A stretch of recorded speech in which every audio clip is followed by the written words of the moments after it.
اول حاجه بعدا قبل ما ندخلوا في الموضوع نقولوا 1,500,000 مبروك يا ابطال. 1,500,000 مبروك الفوز ديال المنتخب الوطني المغربي لكره اليد قبل من 17 سنه اللي ربح البطوله العربيه لكره اليد.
خويا عادل فوقاش الفينال بين النهضه البركانيه وفريق الزمالك.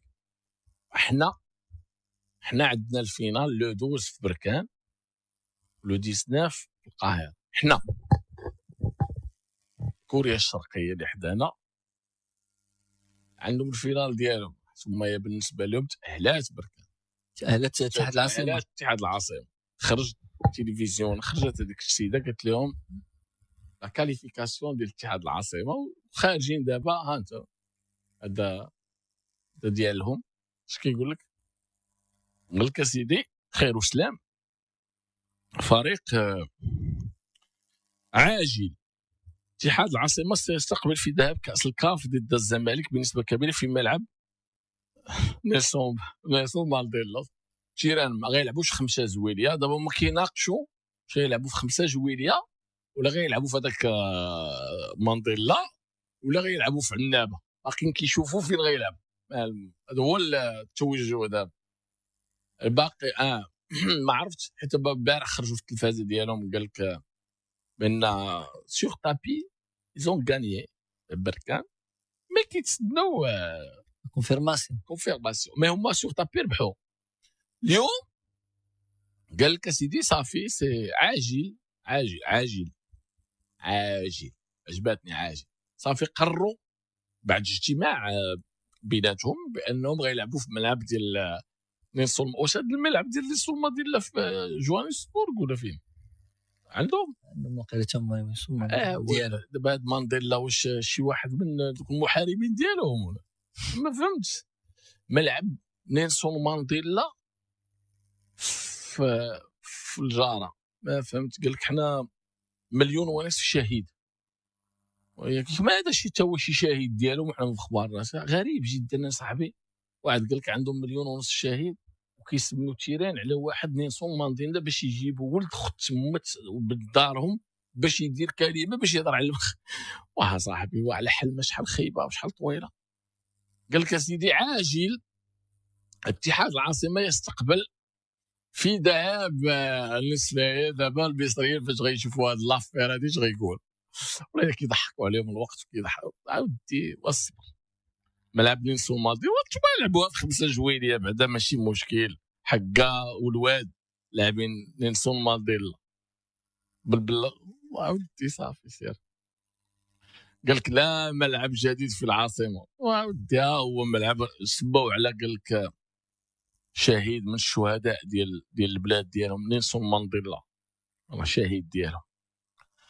اليوم محكمه التحكيم الرياضي اللي هي الطاس صدرات واحد القرار ترفض فيه داك الشيء ديال الطلب ديال ايقاف الاتحاد الجزائري باش يوقفوا القرار. شنو القرار يوقفوه؟ هما داروا طلب استعجالي.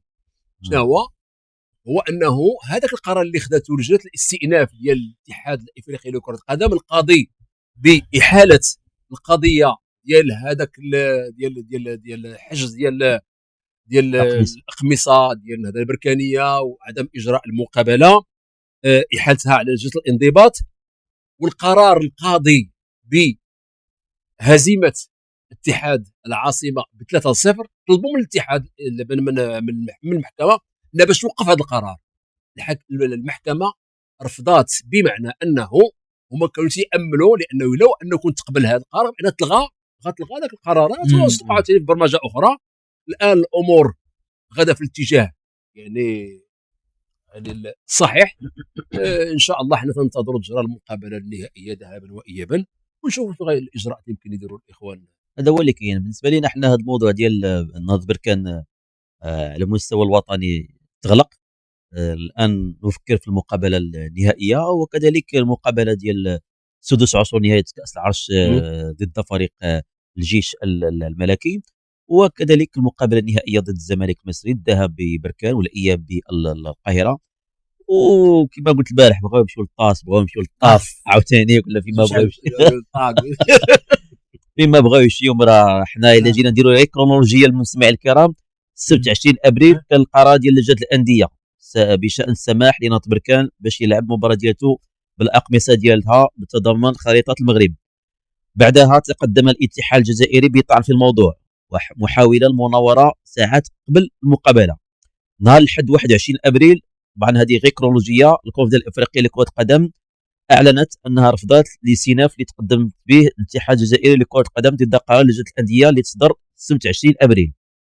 موراها يوم 22 ابريل الاتحاد الافريقي صدر بيان رسمي حول هذه المقابله، ومن خلال هذا البيان يعتذر للرعاة عن الضرر الذي حدث بسبب عدم اقامه اللقاء.